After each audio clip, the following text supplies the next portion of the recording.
Bonjour à tous, je vous avais promis un sujet un petit peu plus léger par rapport aux derniers sujets d'actualité qui sont lourds et inquiétants, et de m'attaquer à un très très gros sujet sur le Davos et la politique de l'Union européenne.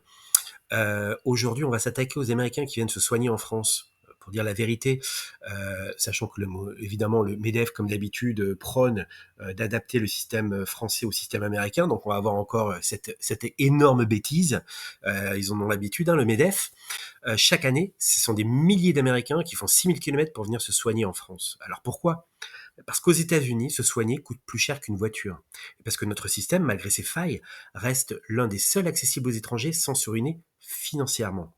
Voici la face cachée d'un tourisme médical qui dit tout de la faillite du modèle américain. Vous l'avez compris, hein, le système de santé américain est un gouffre avant d'être un service. Les dépenses de santé par habitant aux USA s'élèvent en 2024 à 12 555 euros par an. En France, c'est 4 592, deux fois moins, dollars par an. Une opération de l'appendicite aux USA, c'est entre 30 et 50 000 dollars. En France, c'est entre 5 000 et 8 000 euros, donc on va dire 10 000 dollars. En France, c'est remboursé en grande partie par la Sécu et la mutuelle. Le coût américain des services hospitaliers est 4 à 6 fois supérieur à celui de la France. Un tiers des Américains reportent des soins faute d'argent et 100 millions d'Américains ont des dettes médicales. Alors, quelles sont les raisons factuelles pour les Américains de venir en France, de faire tout ce trajet? Déjà, c'est le prix des soins. Comme on l'a vu, des opérations courantes sont 70% moins chères en France. Une pose de prothèse de deux hanches totale, c'est 40 à 100 000 dollars aux États-Unis. En France, entre 12 000 et 18 000 euros. Les médicaments. Le prix des médicaments est légalement encadré en France. Aux États-Unis, c'est totalement libéralisé. Par exemple, l'insuline, c'est 300 dollars par mois aux USA. En France, c'est remboursé à 100% pour les diabétiques. Un accès plus rapide qu'aux USA, contrairement aux clichés, le délai moyen pour un spécialiste aux USA peut dépasser les 3 mois. En France, selon la spécialité, c'est de 15 à 45 jours en moyenne hors déserts médicaux. Mais également la sécurité sanitaire qui est supérieure. Une étude d'Harvard de 2023 démontre que le risque de mourir après une chirurgie simple est 40 fois supérieur aux USA qu'en France. La mortalité maternelle aux États-Unis est de 32,9 pour 100 000 naissances. En France, c'est 7,6 pour 100 000 naissances. Alors on arrive à la question fatidique, mais qui paye? Eh bien, les soins des étrangers en France sont facturés. Contrairement à une croyance, l'État ne paie pas pour eux. Selon la direction de la recherche des études de l'évaluation et des statistiques qui est rattachée au ministère de la Santé en France, une étude 2024, montre que les recettes des soins aux étrangers non résidents s'élèvent à 1,5 milliard d'euros. Les dépenses, elles, à peu près entre 800 et 900 millions d'euros.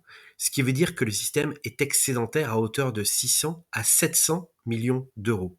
Les Américains payent plein pot, sauf urgence vitale.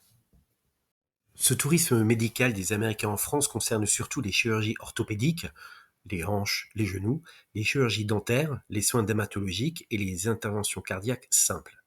Une prothèse dentaire coûte jusqu'à 80% moins cher en France qu'aux États-Unis. Alors bien évidemment, on voit que le capitalisme poussé à son paroxysme amène un système américain qui est devenu complètement hors de contrôle. Aux USA, un accident de voiture, c'est des dettes médicales à vie. Un cancer, c'est des faillites personnelles dans 42% des cas. Une simple crise d'appendicite, c'est 30 000 dollars de facture. Alors en France, c'est effectivement, ça n'a plus rien à voir avec il y a 20 ans, hein, qu'on soit clair. Hein. On peut critiquer les urgences saturées, les déserts médicaux et les délais pour certains spécialistes. On voit que ça peut être bien pire, même si ça doit être bien meilleur avec le niveau d'imposition que nous payons et que c'est une faillite politique. Alors bien entendu, la comparaison dérange les think tanks français, c'est pour ça que vous voyez pas ces chiffres. Quand le MEDEF, encore une fois, la Commission européenne ou certains éditorialistes prennent les États-Unis comme exemple, ils oublient volontairement que les USA dépensent 2 fois plus que nous pour un résultat sanitaire inférieur. L'espérance de vie aux USA est de 76,4 ans. En France, elle est de 82,9 ans. Ce sont des chiffres de l'OCDE 2024. La mortalité infantile aux USA, c'est 5,4%, en France, 3,2%. Leur modèle est moins efficace, plus cher, et les Américains le fuient. Donc voilà la réalité. Si les Américains viennent se soigner en France, ce n'est pas parce que notre système est trop généreux, mais parce que le leur est devenu impayable. Notre modèle a des failles, mais il protège les gens, pas les actionnaires. Merci d'avoir écouté ce décryptage. Si même des Américains traversent l'Atlantique pour se soigner en France, c'est que notre système, malgré sa faillite de gestion étatique, c'était pas comme ça il y a 15 ans, reste l'un des derniers à ne pas ruiner les patients. Informez, partagez, faites circuler. La vérité est la meilleure des préventions. Votez bien et à très bientôt sur la chaîne.